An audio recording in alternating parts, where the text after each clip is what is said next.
स्वर्गीय डी.वाय. पाटील साहेब यांच्या आत्म्याला सद्गती आणि मोक्ष लाभावा अशी माझी मनोमन प्रार्थना. मला माझा असा एकही वाढदिवस आठवत नाही की ज्या वाढदिवसाला माझा फोन खणखणला आणि डी.वाय. पाटील साहेबांचा आशीर्वाद फोन आला नाही, असं कधीच झालं नाही. मागचे 2-3 वर्ष त्यांचं प्रकृती अस्वस्थ होती.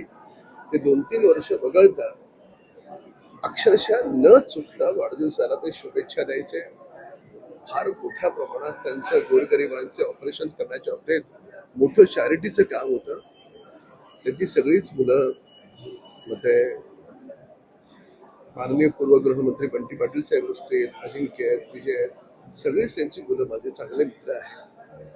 आणि त्यांनी हा जो डी.वाय. पाटील नावाचा जो काही युनिव्हर्सिटीचा वृक्ष त्यांनी लावलाय, लाखो डॉक्टर्स त्यांनी निर्माण केले, कोट्यावधी लोकांवर मोफत शस्त्रक्रिया करण्याचा त्यांनी प्रामाणिक प्रयत्न केला आणि आयुष्यामध्ये सर्व काही प्राप्त करत असताना गोरगरिबांना डी.वाय. पाटील साहेब कधी विसरले नाहीत.